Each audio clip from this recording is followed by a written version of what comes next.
Welcome to Personal Finance, Making a Financial Plan. Today we'll cover the process of setting goals, developing strategies, and making informed decisions.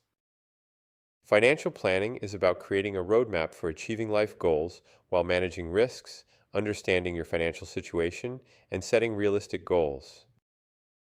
This involves developing a plan to reach those goals and continuously monitoring and adjusting your plan over time. For instance, saving $500 monthly can lead to a $6,000 emergency fund in a year, guided by resources like the Consumer Financial Protection Bureau. Now let's dive into step 1, setting financial goals. Goals should be SMART, specific, measurable, achievable, relevant, and time-bound. For example, a short-term goal could be saving $3,000 for emergencies within 3 months. A medium-term goal might be paying off $5,000 of student debt within 2 years. And a long-term goal could be accumulating $500,000 for retirement by age 65. Writing down your goals is crucial. Mint.com, now Credit Karma, offers excellent tools for goal setting and budgeting, helping you track your net worth and spending across thousands of institutions. Moving on to step 2, understanding cash flow. Cash flow is simply the movement of money in and out of your finances.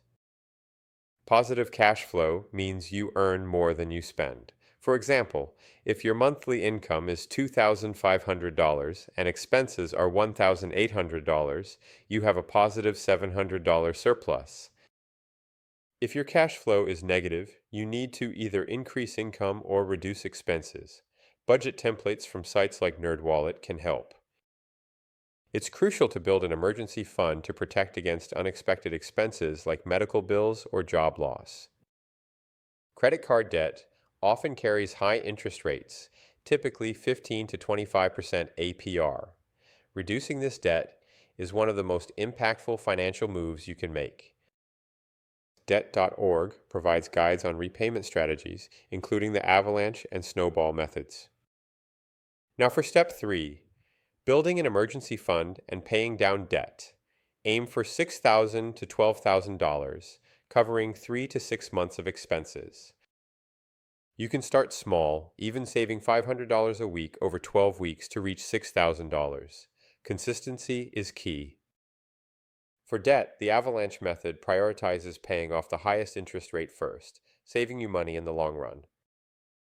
The snowball method focuses on paying off the smallest balance first to gain psychological momentum, then rolling that payment into the next smallest debt. Debt.org also notes that consolidation can lower rates and settlement can reduce balances, offering various paths to financial freedom. Next, step 4, saving and investing and protecting your financial progress. For short-term savings, consider high-yield savings accounts. For long-term growth, explore stocks, ETFs, and mutual funds. Investor.gov is a great resource for understanding risk tolerance. Compound interest is a powerful financial concept where your earnings generate further earnings, creating a snowball effect over time.